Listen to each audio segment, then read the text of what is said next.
Hi guys, welcome back to K.I.S.S Dog Training's podcast. It's Mike, and we are going to talk about one of my recent clients.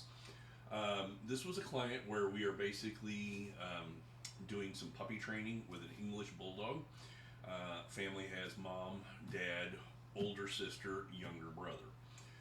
The little brother is about 6, 7 years old. And has kind of a how do I describe this? A Macaulay Culkin kind of personality. If you've ever seen Home Alone, the scene where he puts the aftershave on his face and he goes running through the house, yelling and screaming with his hands above his head. It's very typical 6, 7, 8-year-old boy behavior. But ironically, it is also the kind of behavior that is going to get a dog all riled up. And if I'm riled up and you're running and we're having fun, I'm going to chase you and I'm going to grab your feet, or I'm going to bite your butt, or I'm going to do different things that parents are going to look at and go, we can't have this. So, in talking to the parents, we did the first session. We started the hand feeding process, and if you're not familiar with that, just check out the YouTube channel or check out the podcast and just look for hand feeding. But basically, it's basic resource control. I'm going to be kind of working with the dog with their food for the first 30 days. I'm going to be hand feeding them, and we're going to be working on skills.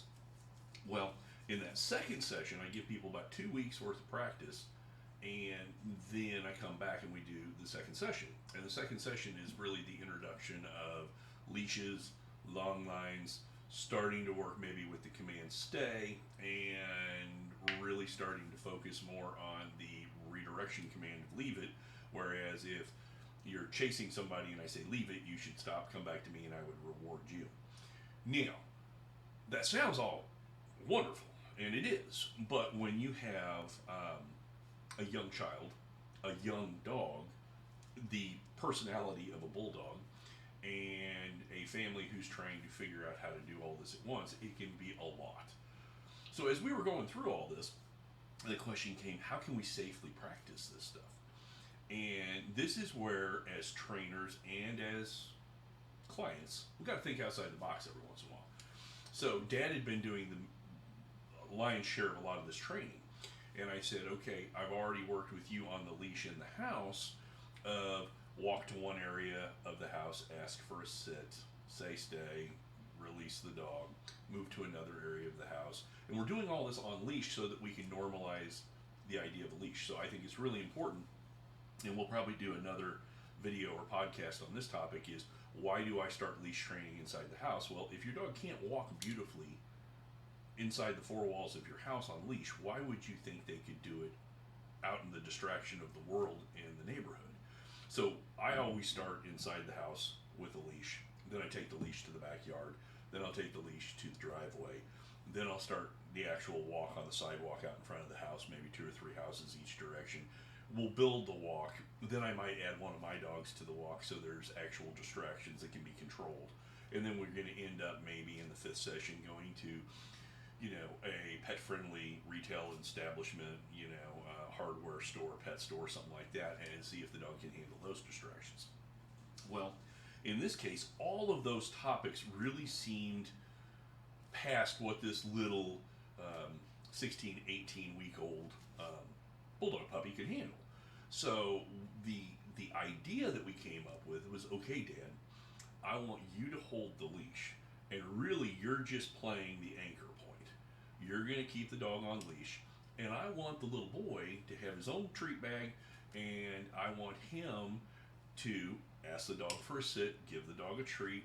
We're doing all this obedience work now with a 6 or 7-year-old, but Dad has got hold of the leash as the anchor point, helping make sure that the dog can't get overstimulated. If so, we just pull the dog back. He'll use a leave it command. He'll give the dog a treat. Then we can go back to working with the young son. And we did this for about 15 or 20 minutes.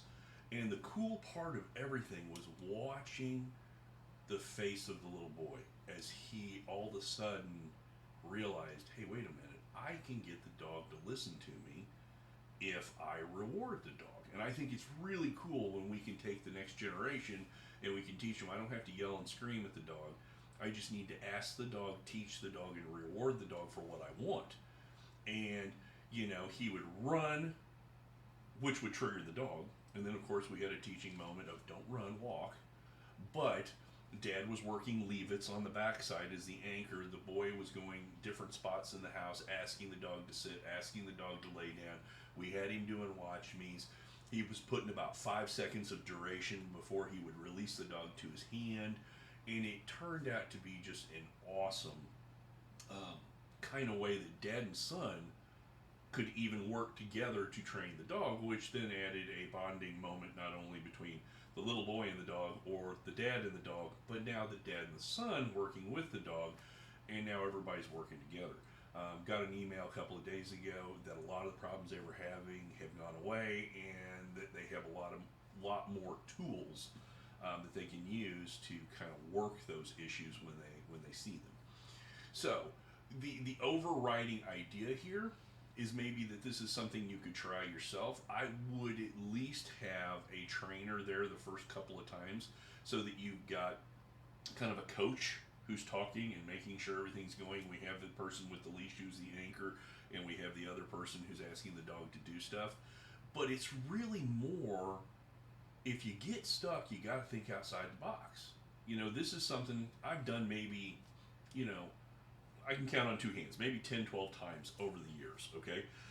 But when you need these kind of ideas, you've got to be able to think outside the box and add them. And this is where getting a good positive reinforcement certified and insured dog trainer is going to make a big difference.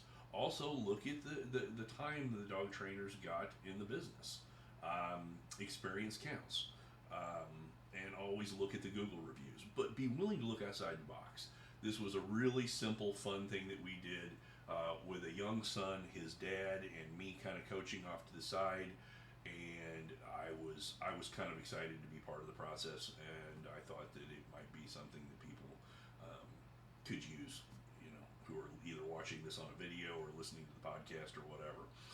But just remember, don't wait for the dog to make a mistake and try to correct it. Teach the dog what you want, reward the snot out of it, and then you're going to have a behavior that is repeated on a regular basis. So, again, this is Mike with K.I.S. Dog Training. Stick around.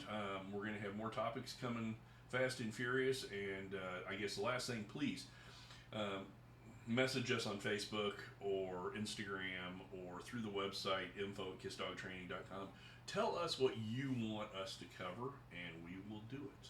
Thanks for listening. This is Mike, and we'll be back later.